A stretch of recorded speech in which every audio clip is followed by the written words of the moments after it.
নমস্কার বন্ধুরা, shout with Dipanjan চ্যানেলে আপনাদের সকলকে স্বাগত জানাই। আপনারা শুনছেন শ্রীমদর্শন। শ্রীমদর্শন 16টি খণ্ডে সম্পূর্ণ।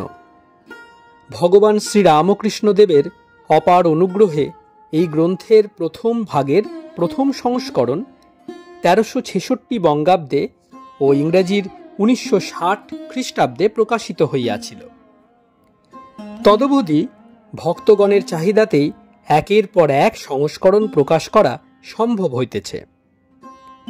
শ্রীমদর্শনের মূল আবেদন, গৃহে বাস করিয়া কি প্রকারে দেবভাবে জীবনযাপন করা যায়, কিভাবে বেদ বর্ণিত উপায়ে সুখ দুঃখ সমভাবে গ্রহণ করিয়া সংসারে শান্তিতে বাস করা সম্ভব হয়। এই পুস্তকে আছে পরমহংসদেবের ও মায়ের কিছু নূতন কথা, আর স্বামীজি প্রমুখ অন্তরঙ্গ সন্তানদের কথা, আর আছে কথামৃতকার দ্বারা কথামৃতর ব্যাখ্যা এবং শ্রীরামকৃষ্ণ জীবনালোকে উপনিষদ, গীতা, ভাগবত, পুরাণ, বাইবেল আদি শাস্ত্রের আলোচনা।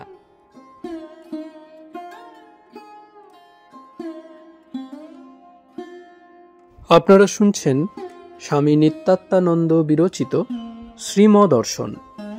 আজ 83তম পর্ব। আসুন আজকের পর্বটি শুরু করা যাক।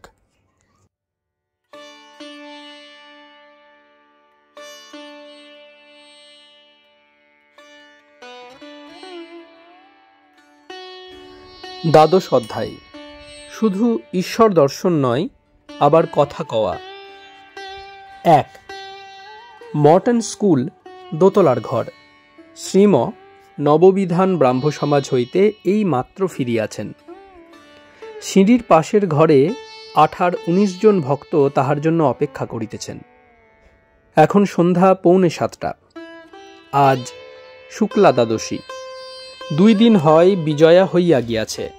21শে অক্টোবর 1923 খ্রিস্টাব্দ, চৌঠা কার্তিক, 1330 সাল, রবিবার। শ্রীহট্ট হইতে 3 জন ভক্ত আসিয়াছেন, একজন বৃদ্ধ। সুখেন্দু, শুক্লাল, মনোরঞ্জন, ছোট নলিনী, সুধীর ও বড় নলিনী রহিয়াছেন। তারপর আসিলেন বড় অমূল্য, অমৃত, ডাক্তার ও বিনয়। জগবন্ধু এখানে থাকেন। শ্রীম শ্রীহট্টের ভক্তদের সঙ্গে আনন্দে কথা কহিতেছেন। ওই দেশের ভক্তদের সংবাদ লইতেছেন, আর ঠাকুরের প্রচার কার্যের কথা খুঁটিনাটি জিজ্ঞাসা করিতেছেন। এবার হঠাৎ কথার মোড় ফিরিয়া গেল। শ্রীম শ্রীহট্টের ভক্তদের প্রতি, আমরা ব্রাহ্ম সমাজে গিয়েছিলাম, একটি গান হচ্ছিল শুনলাম, অবিশ্রান্ত ডাক তারে সরল ব্যাকুল অন্তরে। কি সুন্দর গানটি! ঠাকুরের ভাবটি ওই গানে জীবন্ত হয়ে উঠেছে। তিনি বলতেন, নিরবচ্ছিন্ন তৈলধারার মতো তাকে ডাকো। জলধারায়ও অবচ্ছেদ, মানে ফাঁক আছে, কিন্তু তৈলধারায় তা নাই। তেমনি তাকে ডাকো। খ্রাইস্ট বলেছেন, প্রে উইদাউট সিজিং, অবিশ্রান্ত ডাক। সংসারীরা এটা পারে না, সাধুরা পারেন। সংসারীদের কেমন, একজন সোনা গলাচ্ছে, তখন পরিবার এসে বললে চাল নাই আর ঔষধ আনতে হবে, অমনি উঠে গেল, আর সোনা গলানো হলো না। এই সব বিঘ্ন। একদিন আমরা ট্রামে করে যাচ্ছি কর্নওয়ালিস স্ট্রিট দিয়ে। বিজন স্ট্রিটের নিকট এসে ট্রাম দাঁড়িয়েছে। হঠাৎ শুনতে পেলাম গানের ওই কলিটি। খুব উচ্চস্বরে একজন গাইছে, অবিশ্রান্ত ডাকো তারে সরল ব্যাকুল অন্তরে। ওমা, চেয়ে দেখি মনমোহন দে গাইছেন। উনি আমাদের বন্ধু, ঠাকুরকে দর্শন করেছেন। ঠাকুর এই কথা বলতেন কি না, আমি শুনে আনন্দিত হব, তাই তিনি গাইলেন। তিনি ওর মুখ দিয়ে আবার আমায় শুনিয়ে দিলেন। অনেক দিন হয় তার দেহ গেছে। ঠাকুর পঞ্চবটিতে দাঁড়িয়ে আছেন।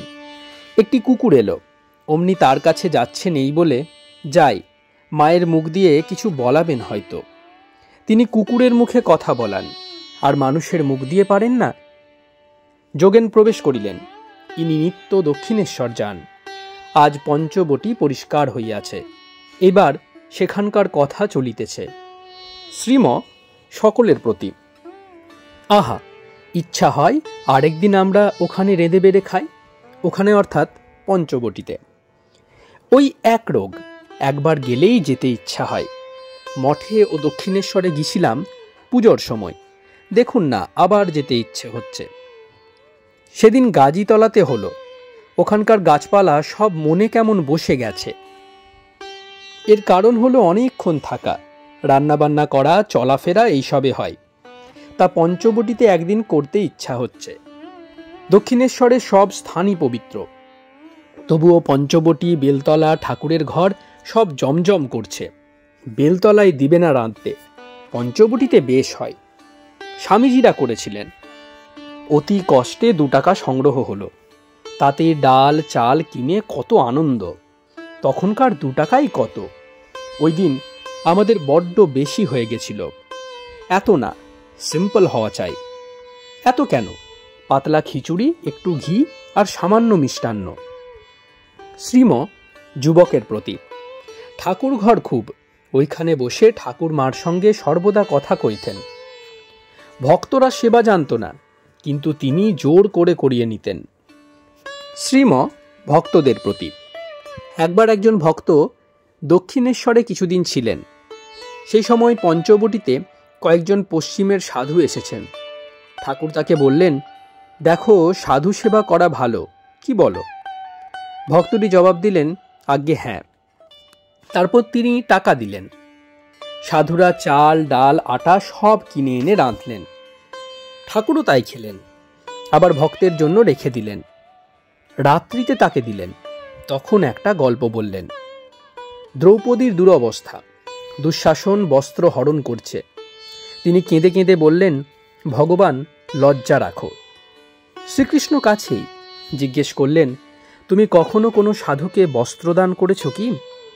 দ্রৌপদী বললেন, একদিন একজন সাধুর কৌপিন জলে ভেসে যায়। আমি তখন আমার পরবার বস্ত্রের আধখানা ছিঁড়ে তাকে দিয়েছিলাম। শ্রীকৃষ্ণ শুনে বললেন, তবে আর ভয় নেই। বস্ত্র যত টানছে দুঃশাসন, ততই বেড়ে যাচ্ছে। গল্পটি বলেই জিজ্ঞেস করলেন, বলো তো কি বললাম? মনে রেখাপাত হয়েছে কিনা দেখছেন, চালিত করছেন আস্তে আস্তে। অধর সেন ইংরেজি পড়া লোক, যদু মল্লিকের বাড়িতে গেছেন ঠাকুরের সঙ্গে। সিংহবাহিনীকে প্রণাম করলেন বটে, কিন্তু কিছু দেন নাই। তখনই ঠাকুর বললেন, তুমি কিছু দিলে না মাকে? অধর বললেন, আগে প্রণাম করে কিছু দিতে হয় এটা আমি জানতুম না। শেষে একটি টাকা দিলেন। শশী মহারাজ ওই দিকে তর্জনীতে দক্ষিণ দিকে দেখাইয়া আমহা স্ট্রিট ও হ্যারিসন রোডের মোড়ে দেখাচ্ছেন থাকতেন। 4 পয়সার বরফ কাপড়ে জড়িয়ে নিয়ে হেঁটে হেঁটে দক্ষিণেশ্বর যেতেন। উফ কি রোদ, ঘেমে ঘেমে একাকার।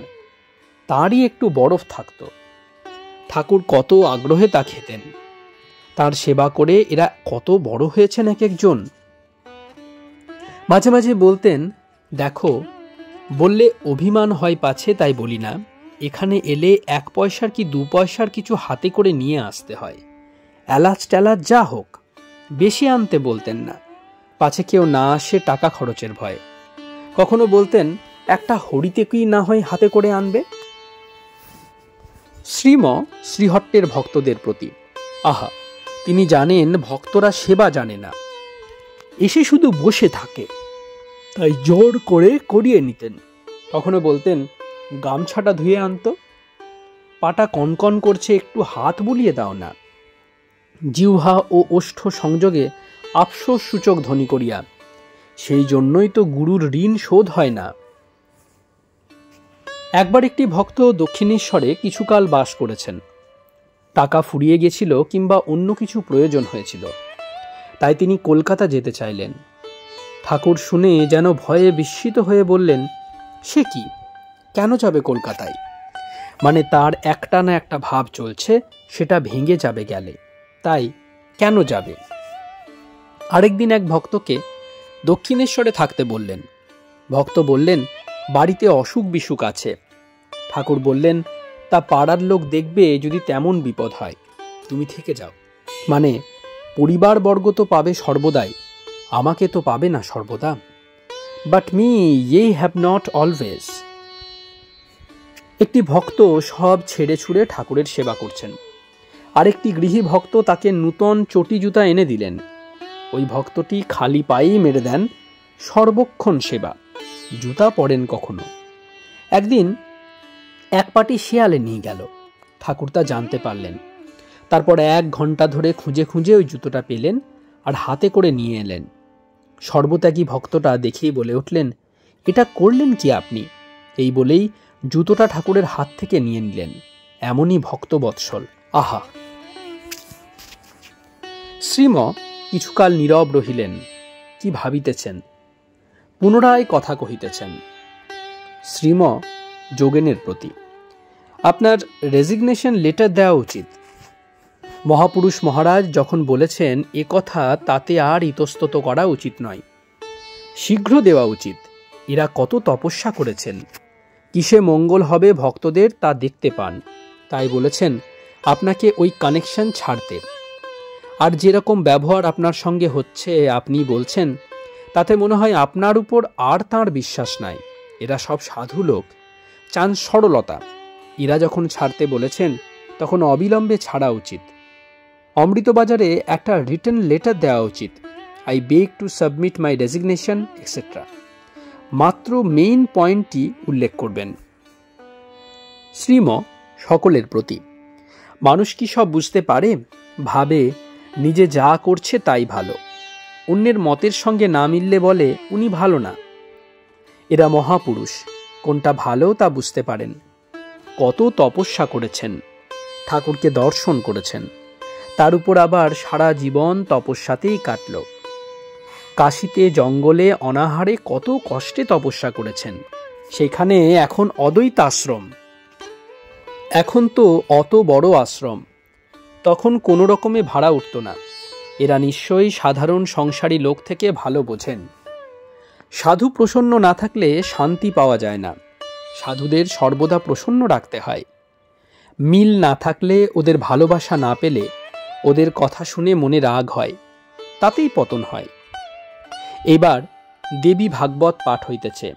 নর এবং নারায়ণ, ঋষিদ্বয়ের জন্ম, তপস্যা ও তপবিঘ্ন। বড় অমূল্য পাঠক। শ্রীম ছোট জিতেনের প্রতি, ভোগ নিয়ে থাকলেই ভয়। ইন্দ্রের তাই ভয় হচ্ছে পাছে নর ও নারায়ণ তাঁর চাইতেও বড় হয়ে যান, সেই জন্য তপস্যায় বিঘ্ন উৎপাদন করছেন। মদনের কথাটি অতি সত্য। বললেন, ব্রহ্মা বিষ্ণু শিব সবকে আমি মোহিত করতে পারি, কিন্তু দেবী ভক্তকে পারব না। মানে মহামায়াতে বদ্ধ হয় জীব।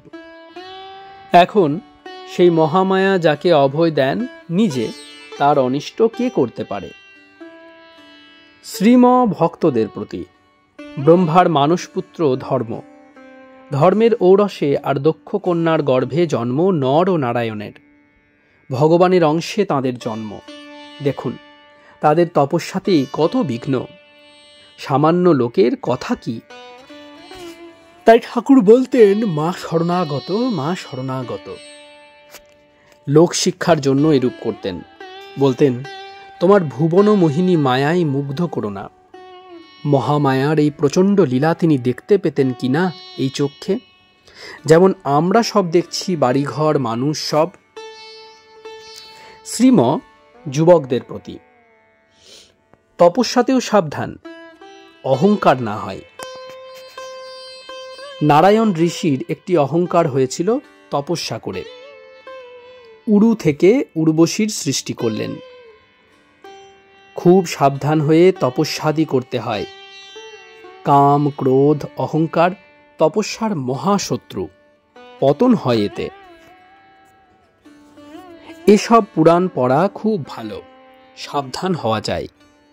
এসব জানা থাকলে মনে হবে কি অত বড় ঋষি নারায়ণ, তাঁরই এ অবস্থা, আর আমাদের কথা কি। সর্বদা শরণাগত হয়ে থাকতে হয়। 2. শ্রীম দোতলার ঘরে প্রবেশ করিতেছেন। সঙ্গে সঙ্গে শুক্লাল ও জগবন্ধু প্রবেশ করিলেন।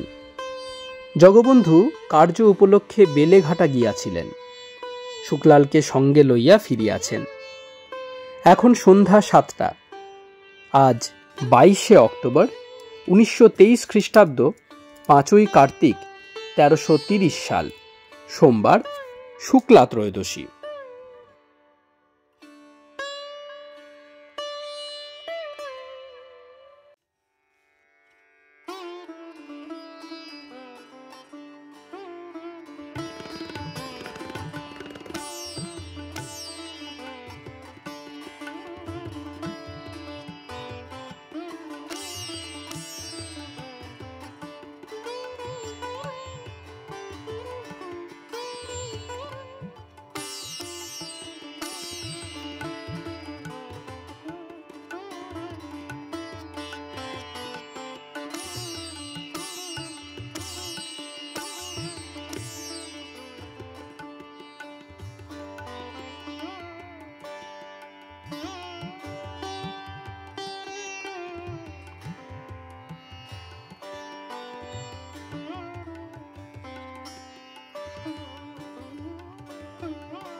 আপনারা শুনছিলেন স্বামী নিত্যাত্মানন্দ বিরচিত শ্রীমদর্শন। আজ 83তম পর্বটি আপনাদের কাছে পরিবেশন করলাম। আমাদের ভিডিওগুলি কেমন লাগছে আমাদের জানান। কোনো সাজেশন থাকলে তাও অবশ্যই জানাতে পারেন। আমাদের ভিডিওগুলি লাইক করুন, আপনাদের বন্ধুবান্ধব ও পরিবার পরিজনদের মধ্যে শেয়ার করে দিন। শাউট উইথ দীপাঞ্জন চ্যানেলটি সাবস্ক্রাইব করুন এবং প্রতিনিয়ত আপডেট পাওয়ার জন্য বেল আইকনটি অবশ্যই প্রেস করে দেবেন। অনেক অনেক ধন্যবাদ। নমস্কার, ভালো থাকবেন। জয় ঠাকুর, জয় মা, জয় স্বামীজি।